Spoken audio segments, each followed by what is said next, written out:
잘 우리에게 주시는 하나님 말씀 함께 보겠습니다. 오늘 누가복음 6장입니다. 누가복음 6장 12절에서 26절까지 말씀입니다. 우리 신약성경 98페이지에 있습니다. 신약성경 98페이지 누가복음 6장 12절에서 26절까지 말씀 저랑 한 절씩 번갈아서 읽도록 하겠습니다. 이때 예수께서 기도하시러 산으로 가사 밤이 새도록 하나님께 기도하시고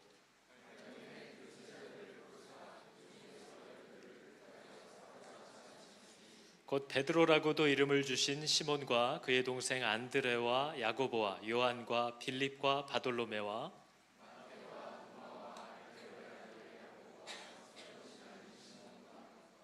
야고보의 아들 유다와 예수를 파는 자들 가룟 유다라.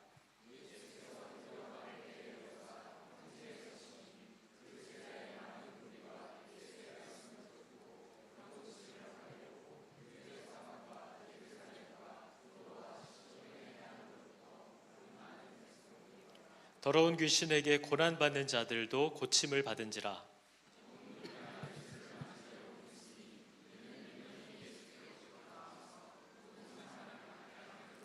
예수께서 눈을 들어 제자들을 보시고 이르시되 너희 가난한 자는 복이 있나니 하나님의 나라가 너희 것임이요.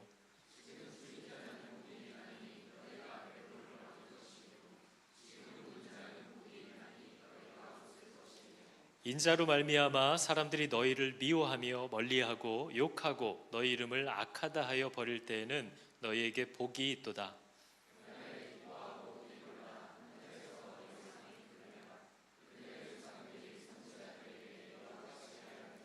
그러나 화 있을진저 너희 부요한 자여 너희는 너희의 위로를 이미 받았도다.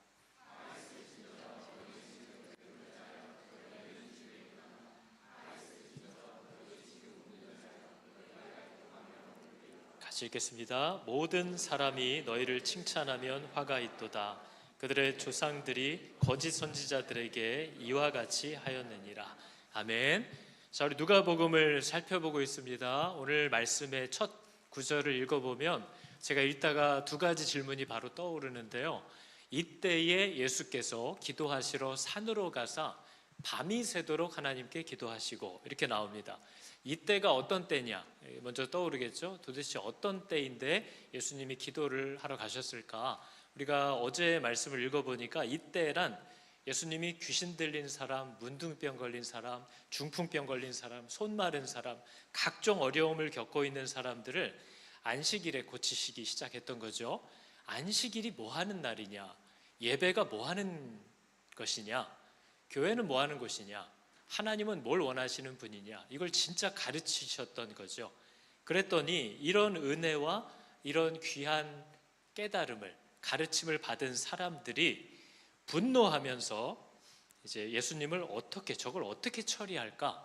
이렇게 고민하기 시작했다라고 하는 때, 바로 그때에 예수님이 기도하러 가셨다. 이렇게 얘기를 하는 겁니다. 그러니까 예수님은 지금 듣지 않고 거절하고 오히려 예수님을 대적하려고 하는 사람들에게서 방향을 바꿔서 예수님에게 듣고 따라오는 자들을 부르고 세우는 쪽으로 방향을 이렇게 바꿔가고 계시는 것을 저희가 보게 됩니다. 어디나 마찬가지죠. 그러나 예수님은 거역하는 자들에게도 가셔서 항상 기회를 주시고 말씀을 전하고 드러내 주십니다. 그러니까 예수님께서 그런 때에 이제 기도를 시작하셨는데 예수님이 기도를 하셨대요. 그런데 밤이 새도록 하셨대요. 저는 이 대목이 저도 되게 예전에 읽을 때 의아했던 겁니다. 예수님은 하나님인데 기도했다라는 건 이해하겠어요.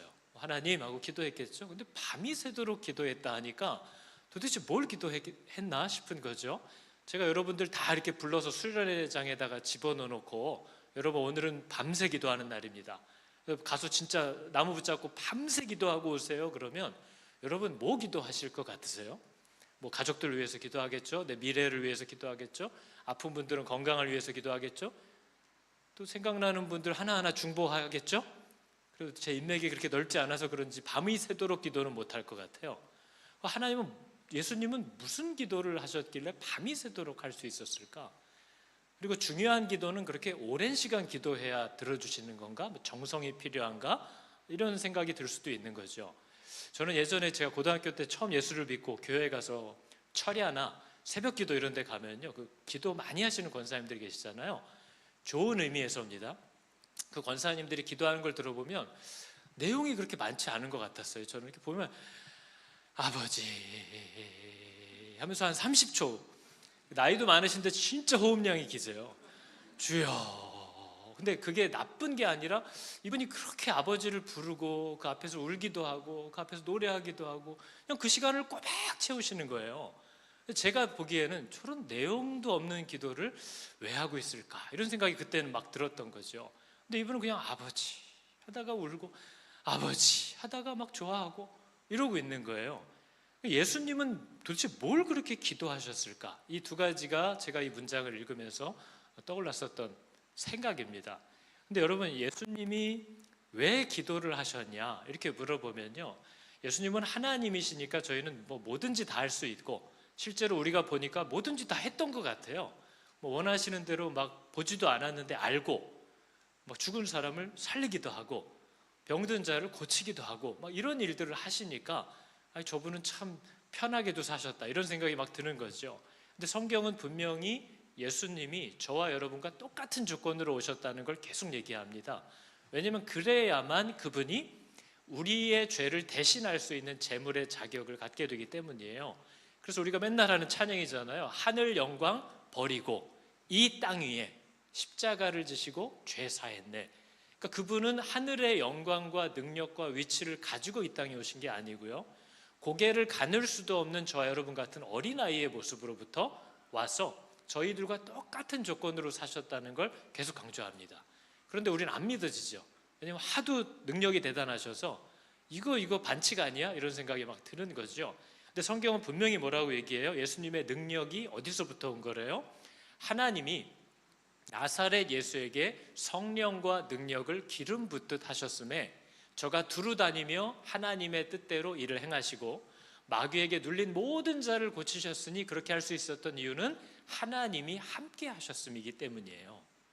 예수님이 능력을 갖고 반칙하고 오신 게 아니라 우리와 똑같은 조건으로 오셨는데, 그가 하나님을 의지하였고 하나님이 그에게 능력을 허락해 주셨고 하나님이 저와 계속 함께 하셨기 때문에 그런 일들이 가능했다는 거죠. 그래서 예수님은 이 땅을 떠나실 때에도, 승천하실 때에도 제자들에게 너희는 나보다 더 큰 일도 할 거라고 얘기했습니다. 왜냐하면 너희들도 나와 똑같은 성령을 약속받았고 하나님의 뜻을 이루기 위하여 그분의 능력이 너희를 통하여 역사할 것이기 때문에 우리 간에 차별이 없다는 거예요. 근데 이 사실을 모르면 예수님은 뭐하러 기도했을까? 이런 생각이 드는 거죠. 예수님도 기도하셨어야 됐어요. 그런데 기도를 하시는 건 좋아요. 근데 뭐 밤이 새도록 기도를 할까? 이런 생각이 드는 거죠. 그러니까 저희가 기도를 잘 모릅니다. 저희에게 있어서 기도는 일이에요. 그죠? 그리고 뭔가 필요한 게 있어서 요청하고 그거에 대한 걸 받아야 되는 이런 정도의 관계로만 생각을 합니다. 근데 성경이 우리에게 보여주는, 예수님이 우리에게 보여주는 기도는 관계예요. 관계. 근데 여러분, 저희도 사람 만나면 이렇게 필요할 때만 나타나는 사람 별로 안 좋아하잖아요. 저희도. 근데 저희가 기도하는 게 거의 그렇지 않습니까? 필요할 때만 나가잖아요. 아쉬울 때만 나가잖아요. 평소엔 뭐 하나님 찾지도 않잖아요. 근데 사람 간의 관계도 그래요. 근데 사람 간의 관계에서도 어떤 관계가 진짜 관계냐면, 아무 일이 없을 때에도 만나고 같이 있으면 좋은 사람. 너 뭐해? 가만히 있어? 나도 가만히 있는데 우리 만나서 같이 가만히 있을까? 이런 사람이요.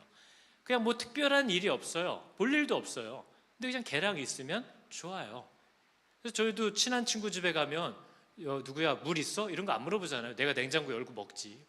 그냥 걔가 오나 내가 가나 별로 서로 불편하지 않은 관계. 그래서 만나서 보면 저희 애들도 보면요, 친구가 오면 다 각자 놀고 있어요. 왜 왔어? 니네 이렇게 제가 물어봐야 될 만큼 핸드폰을 통해서 만나기도 하고 핸드폰을 통해서 다른 애랑 놀기도 하고 그러면서도 같은 방 안에 있어요. 놀랍지 않습니까? 각자 자기 일 하다가 해지면 가요. 그게 그냥 있으면 편안한 관계. 근데 성경은 저희에게 예수님이 하나님을 얼마나 그런 관계를 좋아하셨는지를 계속 보여줍니다. 저희는 성경을 읽으면서 예수님이 새벽 동틀 무렵에 홀로 산으로 기도하러 가서 아우 예수님 진짜 새벽기도 하시느라고 대단한 분이시구나 막 이렇게 일로 여기잖아요.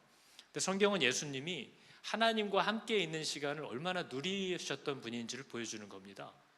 예수님이 십자가에서 당하셨던 고통은 못이 손과 발을 뚫고 지나가는 고통이 아니에요. 그것도 고통이죠. 근데 그런 고통만으로 따지면 예수님의 제자들이 훨씬 고통스럽게 죽었습니다. 오늘날 저 여러분들 중에 더 많은 고통을 겪는 사람이 있을 수도 있죠. 육체적인 고통만 따지면. 근데 성경이 보여주는 예수님의 비명은 하나님, 아버지, 어찌하여 나를 버리십니까? 예요. 저와 여러분이 당했어야 될 하나님으로부터의 영원한 단절, 우리가 어떻게 부르고 호소해도 듣지 않으시는 하나님으로부터의 완전한 버림받음, 사망, 그게 저희가 당했어야 되는 건데 예수님이 대신 당하신 것이거든요. 그래서 예수님이 하나님 아버지 어찌하여 나를 버리십니까? 라는 그 고통을 거기서 그렇게 호소하시는 거예요. 내가 사랑하는 자가 나를 외면하고 내게 대답하지 않는 그 끔찍함을 그분은 겪으셨던 거죠. 저 여러분들은 되게 그거 편하게 잘 지나가지 않습니까? 하나님과의 관계가 그렇게 불편하지 않죠. 하나님을 못 만나는 게 그렇게 힘들지 않죠. 말씀을 뭐 몇 달, 몇 년을 안 읽어도 그렇게 어렵지 않죠. 기도하지 않아도 숨 잘 쉬고 살죠. 그분과의 관계가 그렇게 희미하기 때문이에요. 그러나 예수 그리스도는, 예수님은 아버지와의 그 관계, 함께하는 시간이 어떤 일을 이루고 성취하고 능력을 받기 위해서 청구서 갖고 가는 그런 비즈니스적인 관계가 아니라 그분 안에서의 쉼을 누리는 시간입니다. 제가 느꼈던 그 권사님의 기도의 시간과 같아요. 아버지 하고 그분은 거기서 그렇게 아버지 앞에 앉아있다 가는 것이 그분의 위로고 기쁨인 거죠. 하나님을 생각하고 그분과 함께하는 시간, 그리고 그분이 나에게 뭘 얘기하고 싶어 하시는지를 듣고 싶어 하는 그런 마음, 그런 것들이 필요한 거죠. 그래서 지금 예수님께서 밤이 새도록 기도하시고 내려오셔서는 이제는 당신을 따라오고 당신에게 듣는 자들을 불러서 세우기 시작합니다. 그러니까 예수님을 따라오는 자들 중에는요, 두 무리가 있어요. 예수님께 들으면 따라오는 자들이 있고 그냥 뭐 하나 구경하러 온 무리들이 있어요. 그래서 오늘 말씀도 보면 이렇게 얘기하죠. 언제 여기까지 내려갔죠? 네, 예수님이 그들과 함께 내려오사 평지에 서시니 그 제자의 많은 무리가 있어요. 예수님을 따라오는 무리들이 지금 있습니다. 그리고 그 중에서 예수님을 따라오는 무리들은 대부분 다 어떤 사람이에요?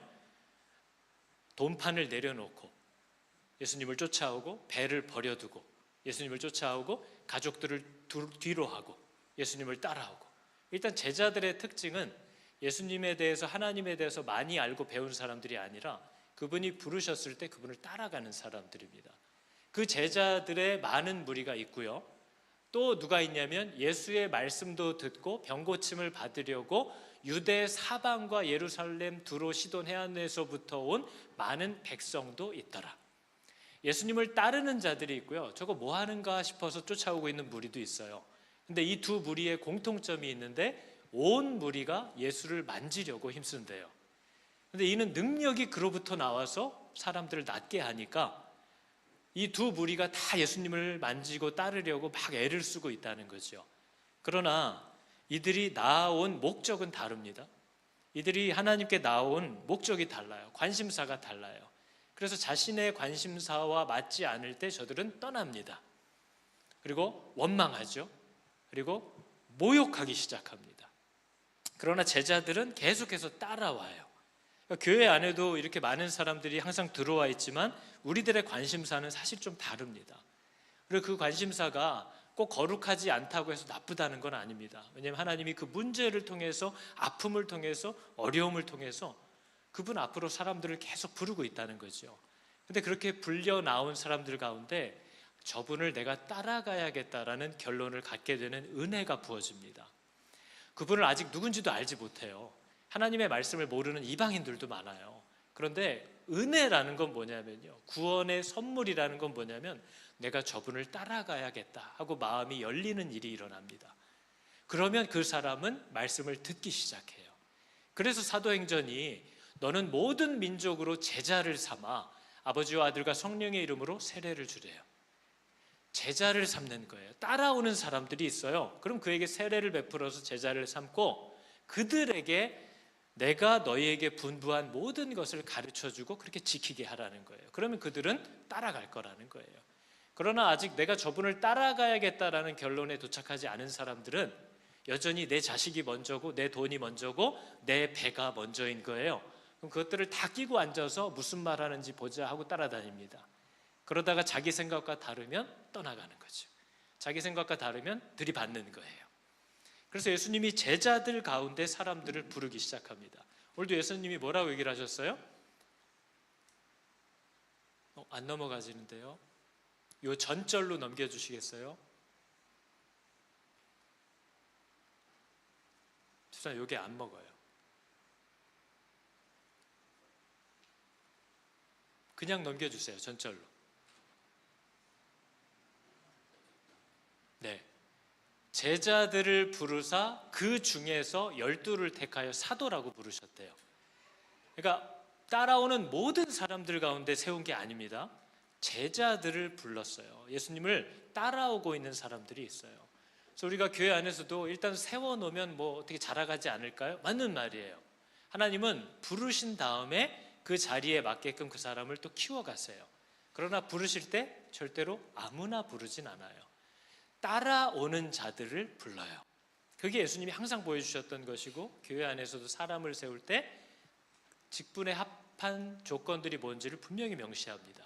그들은 제자여야 돼요. 그분이 부를 때 따라오는 사람들인 거죠. 믿음이 없이는 안 돼요. 그래서 제자들을 부르사 그들을 택하여 사도라고 이름을 부르셨대요. 사도. 아직 완성되지 않았어요. 하나님을 아직 알지도 못해요. 아직 하나님을 제대로 경험하지도 않았어요. 그런데도 그들을 사도로 부르시고 그 직분에 맞게끔 하나님이 계속 그들과 함께하며 가르치는 것들을 보여줍니다. 그래서 오늘 예수님이 기도하실 때 이 사역을 이제 앞으로 감당하기 위하여 사람들을 부르고 세우는 일을 하시기 위하여 기도하셨대요. 예수님도 기도해야 돼요.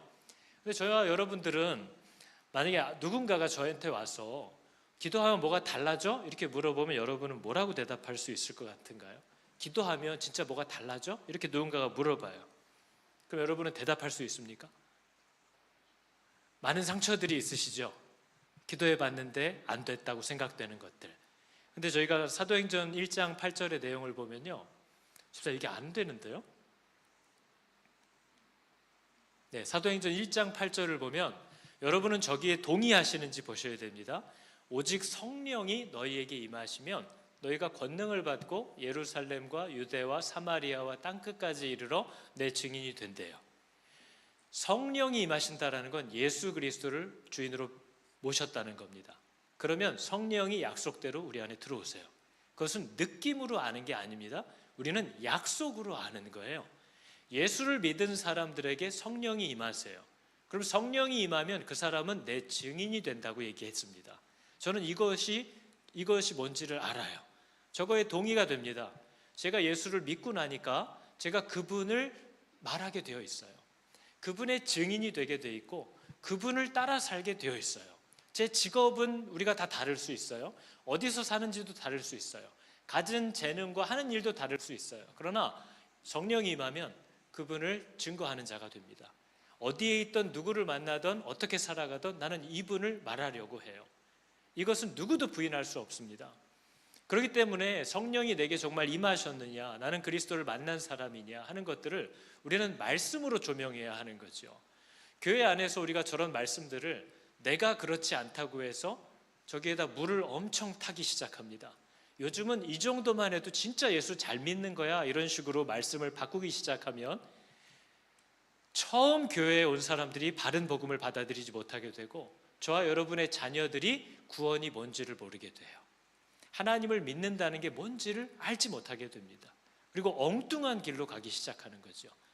주일날 교회 한 번만 나와도 이제는 독실한 크리스찬이 돼버리는 거예요. 그러나 크리스찬이란 그분이 내 주인이 된 사람이에요. 그래서 모든 것을 그분을 따라가는 데 방해가 되는 것들을 내려놓으면서라도 쫓아가야 된다는 마음을 갖게 되는 사람들이에요. 어떤 자리에 있던 무슨 상황을 만나던 그분을 드러내는 것이 그의 삶의 목표가 되어야 되는 사람들이에요. 그래서 여러분이 좀 알아듣기 쉽게 얘기하려면요, 성도가 된다라는 건 예수를 믿게 된다라는 건 이렇게 목사처럼 되는 거예요. 그분을 위해 살게 되고 시간도 물질도 모든 것도 그분의 뜻대로 하려고 몸부림을 치는 삶이 되는 거죠. 그게 예수를 믿었다는 뜻이에요. 증인이 된다고 분명히 우리에게 얘기하고 있는 거죠. 근데 우리는 어떻게 기도하면서 사냐 하는 거예요.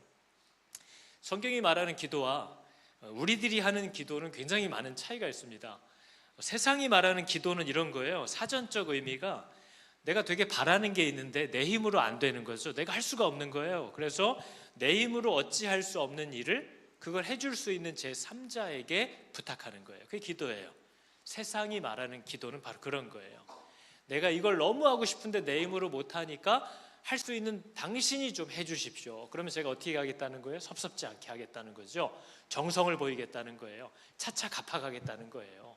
그게 세상이 말하는 기도예요. 비나이다 비나이다. 이렇게만 해주시면 내가 100일 동안 무릎이 까지도록 혹은 하루에 한 끼만 먹고 내 정성과 마음을 보여줄 테니까 당신이 내 뜻을 이루어 달라. 그게 세상이 말하는 기도입니다. 그러나 성경이 말하는 기도는 그런 뜻이 아니에요. 성경이 말하는 기독교적 관점에서의 기도는 내가 아무리 애를 쓰고 아무리 바라고 아무리 기다리고 아무리 요청을 해도 그게 안 되는 거예요. 내 힘으로 할 수도 없는 거예요. 왜 이렇게 되는지도 모르겠어요. 그럴 때는 우리는 어떻게 기도하는 거예요? 하나님, 하나님의 뜻이 뭔가요? 이 일이 하나님의 뜻대로 되기를 원합니다 하고 주도권을 그분에게 넘겨드리는 거예요. 그리고 그분의 뜻대로 이루어질 줄을 믿고 내 자리에서 그분이 기뻐하시고 명하시는 대로 순종하기 시작하는 거예요. 그걸 기도한다라고 얘기하는 거예요. 하나님, 내가 이렇게 기도하고 있는데 왜 이게 안 되지요? 하나님은 도대체 무슨 생각을 갖고 있는지 저는 모르겠습니다. 그러나 이 일에 대하여 언제나 나에게 가장 좋은 것을 주시고 하나님의 가장 선한 뜻을 이루실 당신의 뜻이 여기에 반드시 이루어지기를 나도 원합니다 하고 순종하기 시작하는 거예요. 그걸 우리는 기도한다라고 하는 거죠. 내가 기도했더니 이루어졌다 이런 거 기도가 아닙니다. 내가 새벽 기도를 100일 동안 했더니 됐어, 너도 100일 동안 해봐, 이런 건 기도라고 얘기하는 게 아니에요. 성경이 말하는 기도는 내가 했더니 이렇게 했더니 저렇게 했더니 되더라, 그게 기도가 아닙니다. 성경이 말하는 기도는 내가 할 수 없어서, 내가 도대체 이게 뭔지 알 수도 없어서 이 일에 대한 모든 결과, 그 결정권을 하나님께 넘겨드리고 나는 그분 뜻대로 이루어질 줄을 믿고 여기서 순종한다, 그리고 감사한다, 그리고 그분을 신뢰한다. 이게 기도한다라는 말입니다. 이렇게 기도하실 수 있기를 여러분 축복합니다. 왜냐하면 그것이 정말 우리에게 내가 요구한 것보다 훨씬 귀하고 복된 결과를 가져오기 때문에 그렇다는 거죠. 결과를 내가 정해놓고 하는 기도는 기도가 아닙니다. 그래서 우리가 자주 오해하는 마가복음 9장의 말씀이 이런 거잖아요. 할 수 있거든이 무슨 말이냐, 이런 얘기를 우리가 좀 많이 합니까? 공부하는 자식들에게도 많이 하죠. 할 수 있거든이 무슨 말이야, 믿는 자에게는 능치 못함이 없어. 그 말은 뭐예요? 내가 원하는 대로 꼭 되게 하실 거야, 이런 얘기잖아요. 이게 바로 세상 종교가 얘기하는 겁니다. 근데 저기서 말하는 믿는 자는 누굴까요? 할 수 있거든이 무슨 말이냐? 믿는 자에게는. 이 믿는 자는 뭘 믿는다는 거예요? 하나님의 선하심을 믿는다는 것이고 하나님의 신실하심을 믿는 것이고 그분의 뜻이 언제나 나보다 탁월한다는 걸 믿는 것이고 그분의 결정이 나에게 가장 유익하다는 걸 믿는 자예요. 할 수 있거든이 무슨 말이냐? 하나님의 뜻은 반드시 이루어진다라는 뜻이에요. 할 수 있거든이 무슨 말이냐? 하나님은 능치 못하실 일이 없다. 지금 내가 이 상황에서 나는 이런 것들을 원하고 이런 때에 원하고 있지만 하나님의 더 좋은 뜻은 반드시 이루어지고야 만다. 그러니까 하나님은 능치 못할 일이 없다라는 뜻이에요. 그러나 우리들은 세상 방법대로 기도하는 거죠. 그러니까 왜 자꾸 기도하라고 하실까? 예수님은 왜 기도하셨을까? 왜냐하면 기도할 때에만 하나님을 배우기 때문입니다. 기도해야만 하나님을 배우게 돼요. 기도해야만 하나님과 내가 다르다는 걸 알아요. 기도해야만 그분의 생각과 내 생각이 다른 줄 알아요.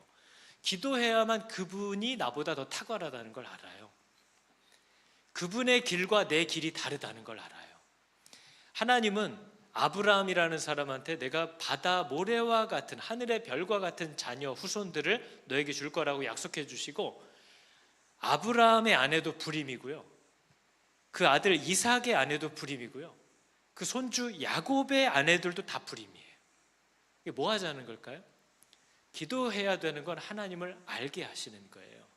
하나님이 왜 이렇게 하시는지, 어떻게 하려고 하시는지, 왜 그렇게 하시는지를 우리에게 가르쳐 주시는 방법이 기도예요.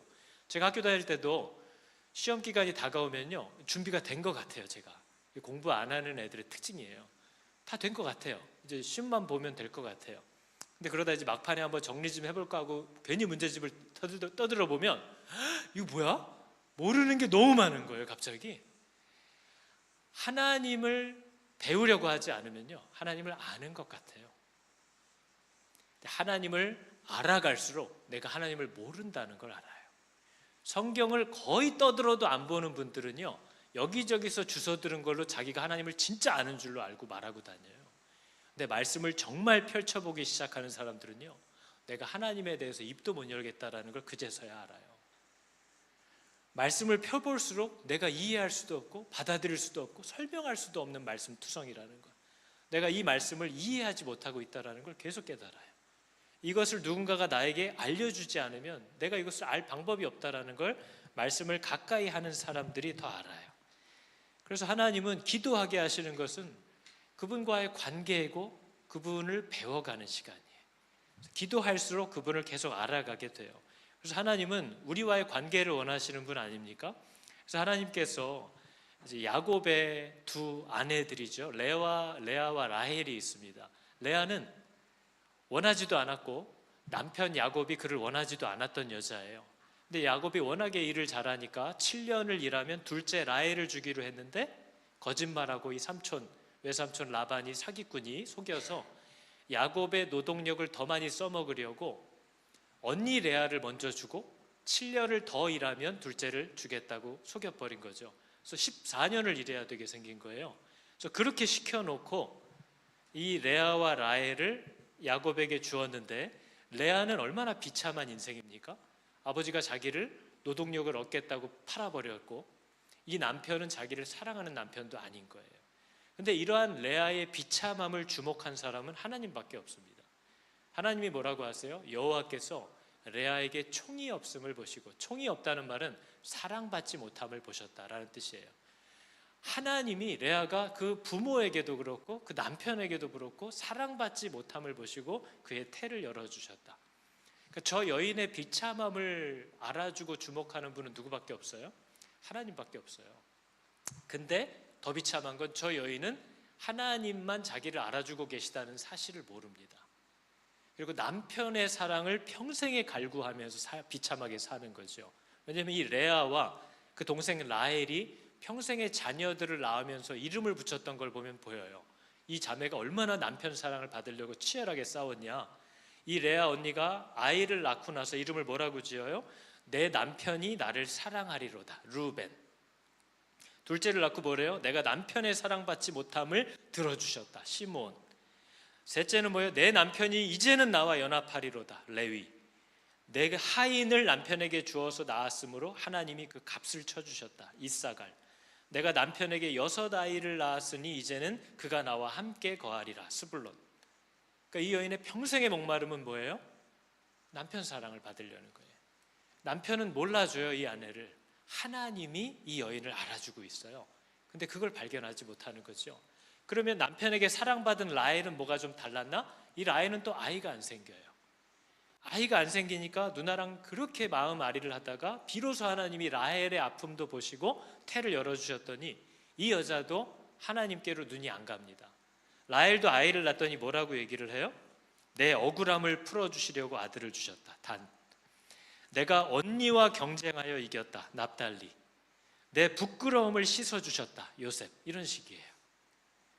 그러니까 자기들의 아픔을 아시고 복을 주셨던 하나님을 바라보지를 못하고 남편, 사람 사랑받는 것에 모든 것을 걸면서 살면서 비참하게 살기 시작하는 거죠. 그러니까 여러분, 저와 여러분들도 살면서 야, 이것만 되면 정말 난 행복할 텐데, 이런 게 혹시 있으십니까?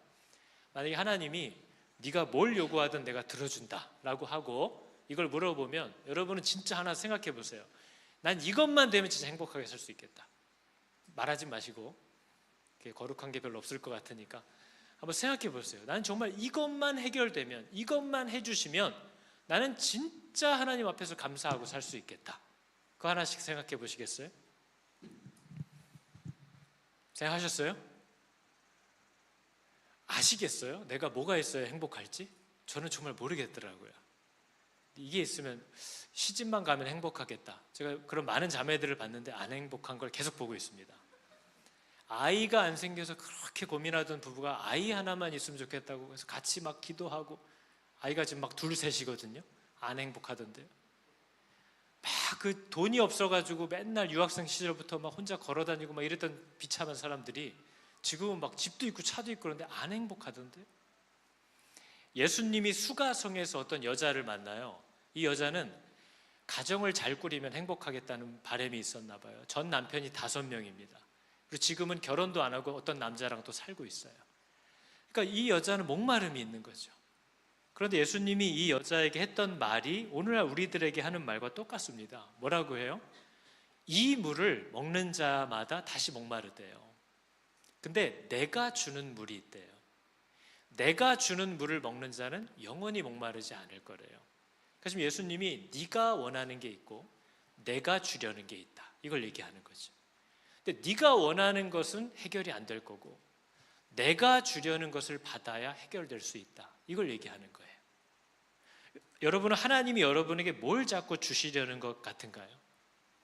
아, 하나님 그거 말고요. 지금 제가 그걸 원하는 게 아니잖아요. 하고 있는 하나님이 여러분에게 계속 주려고 하는 게 뭔가 하는 거죠. 그리고 나는 여기에 진짜 대답할 수 있냐? 하나님이 주려고 하는 것을 받는 것이 진짜 내가 원하는 것을 누리게 하는 힘이라는 걸 나는 믿나 하는 거예요. 왜냐하면 이 여자도 그게 궁금해서 이렇게 물어봐요. 아니 우리 조상 야곱이 다 이 우물에서 물을 길어 먹고 자식도 짐승도 키우고 다 행복하게 살았는데 당신이 야곱보다 큽니까? 세상을 살려면 적어도 이런 것들은 있어야 살 수 있는 건데 자꾸 당신 방법대로 살라고 하는데 내가 이 세상의 것보다 당신을 더 따라가면 세상에서 누릴 수 있는 것보다 진짜 더 큰 만족과 행복을 누릴 수 있는 게 맞냐? 이걸 물어보는 거예요. 여기에 대답을 할 수 있는 사람이 성도들인 겁니다. 이 땅에서 필요하고 누려야 하는 것들이 분명히 있지만 나는 하나님이 만일 나를 이렇게 인도하고 계시다면 또 하나님이 이렇게 말씀하셨다면 그렇게 사는 것이 나에게 내 자녀들에게 더 큰 행복이 될 줄을 나는 믿습니다. 이 고백을 하는 사람만 그분을 따라갈 수 있는 거예요. 이 세상의 방식을 따르지 않고 그분을 따라 살 수 있는 힘은 믿음에서 오는 겁니다. 그분이 말씀하신 게 훨씬 나에게 유익하고 그분의 방법대로 사는 것이 세상이 주는 것을 내가 원하는 필요하다고 생각하는 걸 찾아가는 것보다 훨씬 행복하다라는 믿음이 있어야만 그분을 따라갈 수 있다는 거죠. 여러분은 여기에 대답할 수 있게 됐냐 하는 거예요. 이게 우리의 대답인 거죠. 그래서 여러분 예수님이 자기를 따라오고 있는 이 귀한 사람들이 있어요. 근데 아직도 진짜 천방지축이고 하나님도 모르고 자꾸 예수님 따라오면서도 사고 쳐요. 근데 그들을 딱 부르시더니 12명을 데려다가 사도라고 부르셨대요. 사도라는 말은요 아포스톨로스라고 되어 있어요. 무슨 뜻이냐면 보냄을 받은 사람이라는 뜻이래요. 보냄을 받았는데 목적을 가지고 보냄을 받은 사람들이에요. 저 여러분이 마찬가지잖아요. 근데 이 12사도가 오늘날 우리들과 다른 유일한 한 가지는 이들의 부름의 목적은 성경을 완성하는 사명이에요. 그래서 이 사도들의 때에 사도들을 통하여 성경책이 완성이 된 거예요. 그래서 더 이상 이제는 이 성경에 1.1획도 더하거나 빼거나 하면 안 돼요. 오늘날 어떤 날고기는 사람이 와도 성경을 완수하는 일은 끝났기 때문에 여기에 보태거나 뺄 수 없다는 거죠. 그리고 이 사도들의 또 하나의 특징은 뭐예요? 예수님을 직접 본 사람들이어야 돼요. 그러니까 오늘날은 아닌 거죠. 예수님을 직접 만났고 봤고 함께 했던 사람. 그래서 바울이 그렇게 힘들었던 거예요. 바울은 예수님의 제자가 아니었거든요. 예수님이 그렇게 돌아다니실 땐 따라다닌 적도 없어요. 그런데 바울이 왜 자기를 사도라고 자꾸 얘기하는 거예요? 다메섹으로 믿는 사람들 잡아 죽이러 가다가 예수님을 환상 중에 만났어요. 예수님이 바울을 불러다가 너를 이방인을 위한 사도로 내가 보낸다 라고 그분이 직접 얘기했기 때문에 바울은 늘 자기를 사도라고 변명을 해야 됐어요. 아무도 안 인정해 주는 거예요. 그래서 바울의 편지는 늘 예수 그리스도 안에서 은혜로 사도된 나 바울이 이렇게 자기가 셀프 인증을 해야 되는 거예요. 니들은 인정 안 하지만 나도 어쩔 수가 없다. 하나님이 나를 사도로 부르셨는데 내가 아니라고 할 수도 없고, 그건 겸손도 아니고 건방진 거죠. 하나님이 임명했는데 니들이 눈치 준다고 아니라고 할 수는 없으니까. 그래서 늘 그걸 얘기했어야만 했던 거죠. 그래서 예수님이 따르는 제자들 중에 12명의 사도를 부르신 다음에 그들을 어떻게 훈련했느냐 하는 거예요. 사도들은 무슨 훈련을 받았을까요? 막 성경 암송하고 막 로마서 통째로 외우고 막 이런 거 했나요? 사도들이 받은 훈련은 진짜 아무것도 없어 보여요. 사도들이 받은 훈련은요, 항상 예수님하고 함께 다니는 것뿐이었어요. 성경이 뭐라고 얘기합니까? 예수께서 그들과 사도들과 함께 내려오사 평지에 서시니, 이렇게 얘기하시잖아요. 그러니까 이 사도들이 앞으로 하는 건 뭐냐면 준비된 적도 없고 뭘 할 줄 아는 것도 없고 예수님과 함께 하면서 뭘 한 것도 없어요, 이 사람들은. 근데 하나님이 예수님이 이들을 사도로 훈련했던 내용은 예수님 가까이에서 그분이 하는 말과 그분이 하는 행동과 이런 것들을 다 보게 하신 거예요. 그래서 이 사도들의 기록들을 보면 예수님이 고개를 가로 저으셨다거나, 이 아이들이 막 몰려오니까 제자들에게 막지 말아라, 천국은 이런 자들의 것이다 라고 말씀하셨다거나, 누구와 눈을 마주치셨다거나, 배에서 주무실 때에 되게 디테일하게 취침 자세까지 다 나오죠. 배 뒤에 고물에 머리를 베고 누우셨다, 이런 것들을 다 볼 수 있는 자리에 예수님이 항상 같이 데리고 다녔어요. 그러니까 예수님이 제자를 삼는 건 뭐냐면 그분 가까이서 그분이 하는 말을, 그분이 하는 행동을 늘 볼 수 있는 자리에 가까이 두셨다는 거예요. 그러니까 오늘 하나님이 저와 여러분에게 요구하는 것도 뭡니까? 그분의 나지막한 목소리도 들을 수 있는 거리에 우리가 늘 서 있기를 원하시는 거예요. 그분의 말씀, 그분의 생각들을 들을 수 있는 자리에 있기를 원하시는 거예요. 그래서 오늘날 우리들이 힘써야 되는 것은 그분과 약속한 시간에 그 자리에 있어야 되고, 그분을 들을 수 있는, 그분의 말씀이 들리워지는 자리에 늘 우리가 있어야 되고, 그분의 말씀을 들으려는 마음으로 계속해서 살아가야 하는 거죠. 그러면 별거 아닌 것 같지만 12제자도 진짜 오합지졸입니다. 뭐 가르쳐 준 것도 없어요, 예수님이. 그러면서 하늘로 승천하시면서 이 제자들에게 땅끝까지 이르러 증인이 되라고 막 모든 민족에게 세례를 주라고 이러고 자기는 올라가 버리셨어요. 그 제자들이 얼마나 두려운 겁니까? 뭘 받은 것도 없고 배운 것도 없는 것 같은데. 근데 제자들의 힘이 뭐예요? 하나님이, 예수님이 뭘 말씀하셨는지를 계속 기억하는 거예요. 성령이 그걸 계속 리마인드 해주는 거예요. 예수님이 어떻게 하셨는지, 무슨 말씀을 하셨는지. 그러니까 베드로나 요한이나 이런 사람들이, 야고보 같은 사람들이 회당에 끌려가서 막 취조를 당하면 내가 너희 말을 듣는 게 맞는지 하나님 말을 듣는 게 맞는지 판단해라. 그때부터 예수 그리스도께서 뭘 말씀하셨는지를 성령이 생각나게 하시는 거예요. 그거에 순종하게 하시는 거예요. 그러니까 오늘날 교회가 해야 되는 일은 뭡니까? 여러분이 하나님과 친밀한 관계를 회복하기 시작해야 되고, 그분이 말씀하실 때 들을 수 있는 자리에 있어야 되고, 그분이 말씀할 때에 듣겠다는 마음을 갖게 되는 것밖에 없어요. 맨날 성경 읽어봐야 뭐 맨날 똑같은 거 아니야? 바뀌는 것도 없던데, 그 믿음이 여러분을 그 믿음에 도착하게 만들어요. 그게 계속해서 마귀가 하는 일이에요. 이거 해서 무슨 소용이야? 하나님의 말씀대로 말씀 앞에 서고 기도 생활에 힘쓰고 뭐 이런 거 해봐도 달라지는 게 뭐가 있어? 라고 하는 마귀의 말을 앵무새처럼 계속 반복하면서 살아요.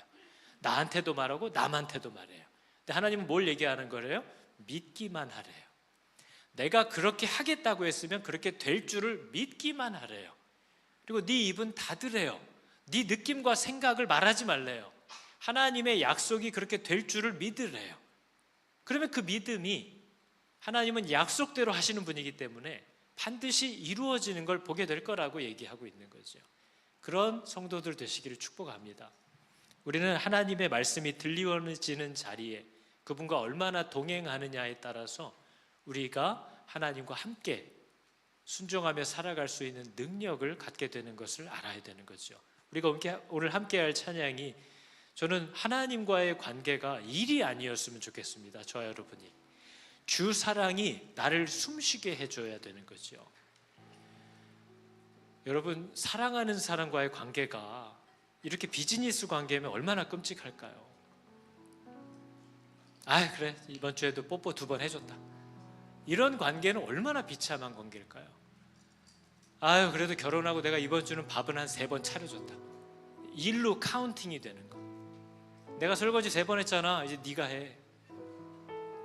비즈니스가 되는 거예요. 얼마나 재미없고 쓸쓸하고 비참할까요, 그런 관계는. 그래서 성경이 예수 그리스도를 사랑하는 것을 구원이라고 얘기하는 거예요. 구원은 하나님 앞에 내가 뭔가를 대단한 걸 해서 얻어내는 게 아니고요, 하나님을 사랑하게 되는 걸 구원이라고 얘기하는 거예요. 왜냐하면 하나님을 사랑하게 되면 구약의 모든 율법의 정신들을 다 이 사람이 지키기 시작해요. 그때는 왜 이렇게 하라는지를 몰랐어요. 왜 남편 와이셔츠를 좀 다려줘라, 왜 아내가 피곤해 보이면 설거지를 대신해줘라, 이런 율법이 도대체 왜 있는지를 몰랐어요. 근데 누군가를 사랑하게 되니까 그렇게 하게 돼요. 심지어는 율법을 몰랐던 이방인들도 예수 그리스도를 사랑하게 되니까 그 율법이 명했던 행동들을 하기 시작해요. 그래서 하나님을 사랑하는 게 율법의 완성이에요. 율법은 폐해진 적이 없어요. 안식일을 아직도 지켜야 되나요? 11조를 꼭 해야 되나요? 그걸 모르고 하는 사람들에게는 할 필요가 없어요. 할 수도 없으니까.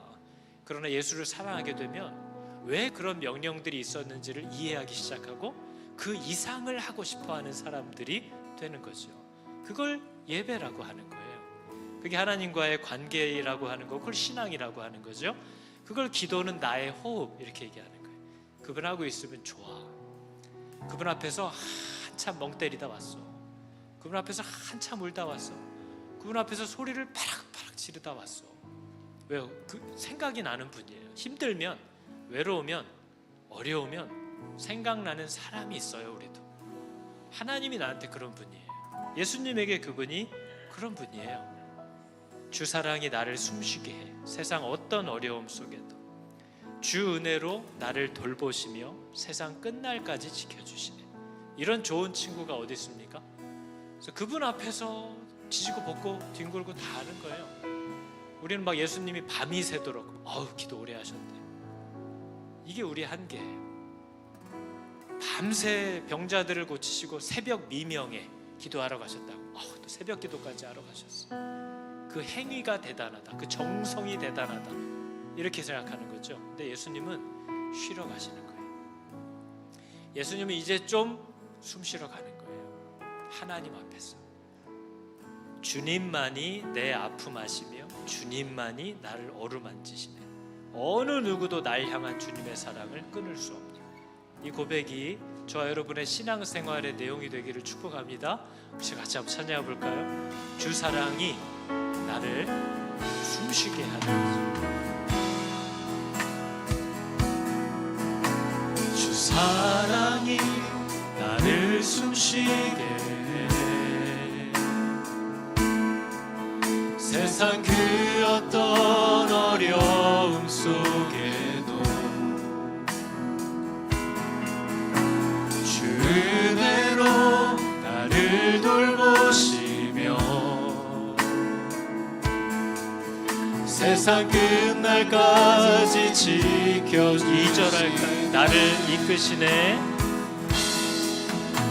주 사랑이 나를 이끄시네. 내가 갈 수 없는 그곳으로, 내가 갈 수 없는 그곳으로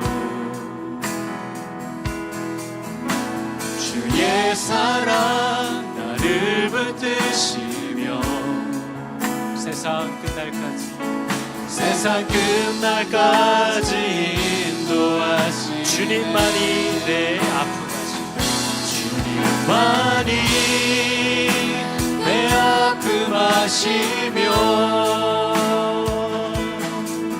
주님만이 내 맘 어루만지네. 어느 누구도 나를 향하시 주님의 사랑을 끊을 수 없네. 주님만이 내 능력이시며 주님만이 나의 구원이시네.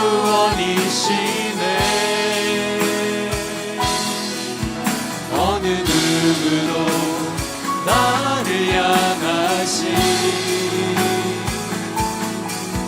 주님의 사랑을 끊는 주님만이 내 아픔 아시며 주님만이 내 아픔 아시며 주님만이 내 맘 어루만지네. 어느 누구도 나를 향하시 주님의 사랑을 끊을 수 없네. 주님만이 내 능력이시며 주님만이 나의 구원이시네. 어느 누구도 나를 향하시 주님의 사랑을 끊을 수 없네. 자, 기도하겠습니다. 하나님, 하나님과 함께 있는 것의 힘을 저희로 경험케 하여 주시옵소서.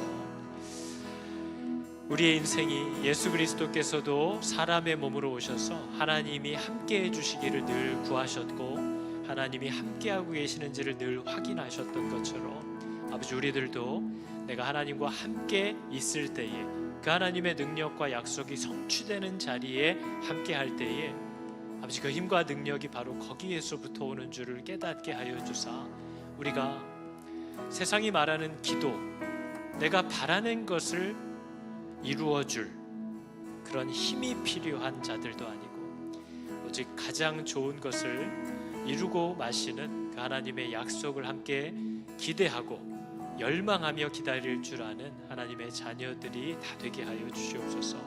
하나님, 우리에게 하나님과의 교제가 주는 그 편함과 기쁨이 무엇인지를 맛보아 알게 하여 주사 우리의 신앙생활이 더 이상 우리의 헌신이나 우리의 노력이나 우리의 애씀을 증명하는 수치가 되지 아니하고 하나님과 함께하는 기쁨이요 하나님과 동행하는 즐거움이 될 수 있도록 아버지, 우리로 맛을 보아 알게 하여 주시옵소서.